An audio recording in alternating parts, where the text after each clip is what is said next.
안녕하세요. 스튜디오 드래곤 기업조사 발표 미디어 콘텐츠 융합 자율학부 추민수입니다. 발표를 시작하겠습니다. 먼저 목차입니다. 첫 번째, 시장 환경과 회사 기본 정보 소개입니다. 외주 제작사는 90년대 초 지상파 방송사의 독과점을 해소하고 방송 영상물 제작사를 육성하기 위해 지상파 방송 시 외주 제작 방송 프로그램을 일정 비율 편성하도록 하는 정책이 수립되며 역사가 시작되었습니다.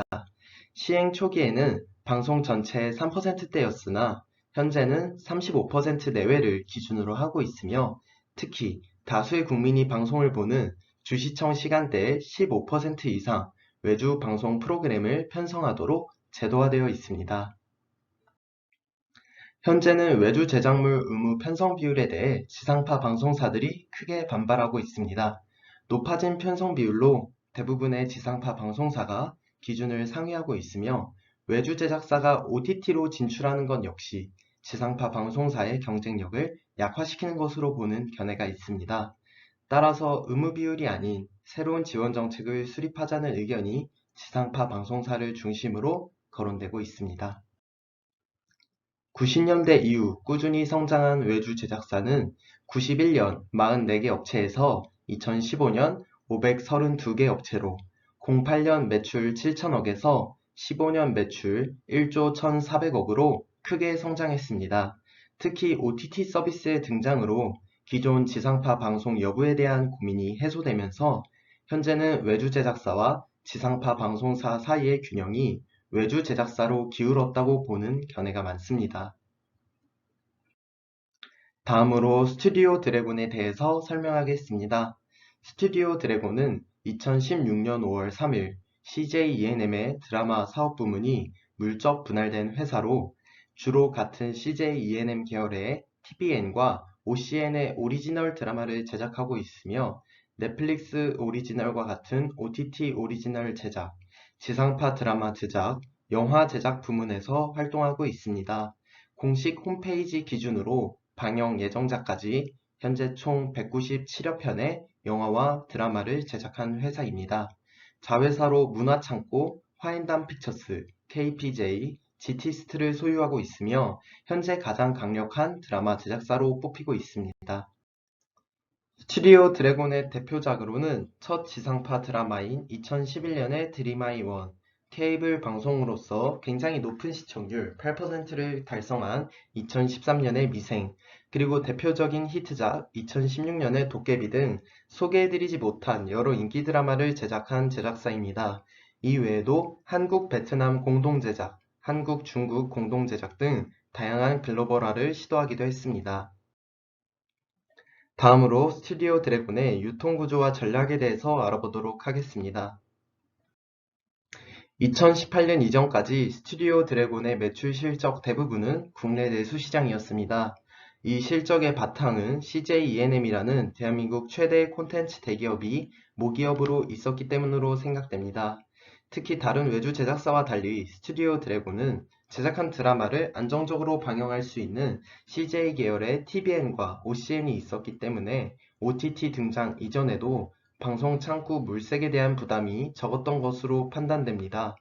스튜디오 드래곤에 대한 CJ의 영향력은 재무제표를 통해서 더욱 자세히 알 수 있습니다.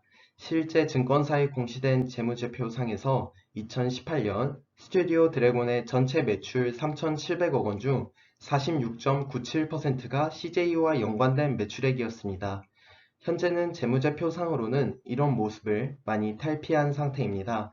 2020년 3분기까지의 매출 총액은 3,800억 원으로 이 중에서 CJ 연간 매출은 32.62%입니다.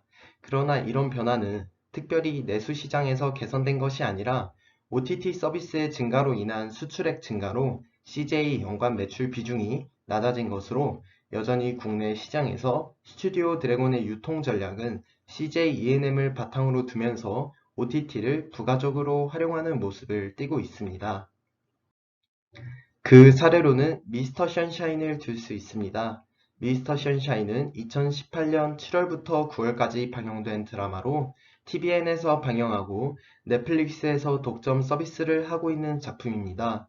전체 제작비는 약 430억으로 이 중 70% 정도인 300억을 넷플릭스에서 투자하여 독점 형태로 전 세계에 서비스하고 있는 것으로 알려져 있습니다. 미스터 션샤인이 유통 부분에서 가장 큰 의의를 갖는 점은 우리나라 드라마의 유통 구조를 바꾼 점입니다. 특히 2016년부터 시작되어 우리나라 콘텐츠 분야에 막대한 피해를 준 중국의 한학령에서 벗어날 수 있었습니다. 한학령 이전 우리나라 드라마는 중국 자본에 의지하는 경향으로 작품의 내용 등 다양한 요소에서 중국의 영향을 받을 수밖에 없었고, 미스터 션샤인은 넷플릭스에서 투자를 받음으로써 이 영향에서 벗어날 수 있었습니다. 또한 넷플릭스와 연계하여 해외 수출 시장을 개척한 것 역시 긍정적인 평가를 받고 있습니다. 앞서 살펴본 2018년 이후 스튜디오 드래곤 해외 수출 실적 증가는 미스터 션샤인의 새로운 유통 채널 개척이 긍정적인 영향을 준 것으로 판단됩니다. 이후 스튜디오 드래곤은 넷플릭스와 2019년 말 3년간 계약을 통해서 내수 시장은 모기업 CJ E&M을 활용하고 해외 수출은 OTT 서비스를 활용하는 유통 구조를 확보하는 모습을 갖추게 되었습니다. 그리고 2022년 현재 스튜디오 드래곤은 새로운 유통 채널 개척에 힘쓰고 있습니다. 여러 OTT 서비스의 춘추전국 시대라고 할 수 있는 현재 상황에서 스튜디오 드래곤의 영향력이 점차 확대되고 있습니다. 앞서 말씀드린 넷플릭스와는 올해 말까지 판매 계약이 체결되어 있으며, 같은 CJ 계열의 티빙의 기존 작품들과 새로운 오리지널 작품 돼지의 왕 등이 방영 중입니다. 이외에 쿠팡 플레이에서 오리지널 유니콘을 제작 중에 있으며, 애플 TV 플러스와는 더 빅도어 프라이즈라는 오리지널 작품의 제작 계약을 체결하는 등 다양한 OTT 서비스로 유통 채널을 확장하고 있습니다. 다음으로 스튜디오 드래곤의 마케팅 구조와 전략을 알아보도록 하겠습니다. 첫 번째는 선순환입니다. 스튜디오 드래곤 마케팅 구조와 전략의 기본 바탕에 바로 선순환이 있다고 판단됩니다. 현재까지 197편의 작품을 제작하고 물적 분할 이후 2016년 매출 1,544억에서 2021년 매출 4,871억 원으로 성장하고, 올 2022년에는 창사 이래 최대인 32편을 방영할 예정이기도 합니다. 스튜디오 드래곤은 꾸준히 미스터 션샤인, 도깨비, 미생, 시그널, 사랑의 불시착 등 계속해서 성공하는 드라마를 제작해왔습니다. 좋은 콘텐츠는 시청자들에게 믿고 보는 제작사라는 인식을 갖게 만들었고, 이는 더 많은 투자와 더 나은 계약으로 이루어졌습니다. 특히 스튜디오 드래곤의 마케팅 사례에서 신의 한 수로 뽑히는 것이 바로 2019년 말 이루어진 넷플릭스와의 판매 계약입니다. 3년간 21편 이상 작품에 대한 넷플릭스 오리지널 콘텐츠 제작 또는 글로벌 방영권이 기본 내용인 이 계약을 통해서 스튜디오 드래곤은 지속적인 콘텐츠 납품처를 확보하고 해외 시장을 확대할 수 있었습니다. 특히 이 계약이 신의 한 수로 뽑히는 이유는 코로나 팬데믹 영향을 최소화했기 때문입니다. 타 제작사들이 코로나의 영향으로 제작 편수를 줄이고 일정이 지연되는 어려움을 겪는 와중에도 스튜디오 드래곤은 오히려 넷플릭스라는 안정적인 납품처를 확보함과 동시에 해외 수출 시장도 확보하여 코로나 팬데믹의 영향을 거의 받지 않았다는 평가를 받고 있습니다. 특히 오히려 코로나 위기를 여가 시간의 증가, 새로운 기회로 만들어 매출을 향상시켰으며, 이로 인해 발생한 안정적인 매출을 소규모 제작사인 자회사들에게 제작비 100% 선지급 스튜디오 시스템을 도입해 사용하면서 타 제작사들과 완전히 차별화에 성공했습니다. 그렇기 때문에 다가오는 넷플릭스와의 계약 만료 시점에서 스튜디오 드래곤이 더 유리한 방향으로 계약이 연장될 것으로 많은 전문가들이 예측하고 있습니다. 그러나 스튜디오 드래곤의 마케팅 전략에 대한 비판도 존재합니다. OTT 유통과 마케팅의 우호적인 입장에서는 이를 통해서 더 작품 제작 역량이 증가했다고 판단하고 있지만, 부정적인 입장에서는 지나친 넷플릭스와 CJ E&M에 대한 의존도로 기업 자체의 발전에 영향을 주지 않는다라고 판단하고 있습니다. 다가오는 연말 스튜디오 드래곤이 과연 어떻게 재계약을 할지 알아보면서 스튜디오 드래곤의 유통과 마케팅에 대해서 더 자세히 알 수 있을 것으로 생각됩니다. 지금까지 발표를 마치겠습니다. 감사합니다.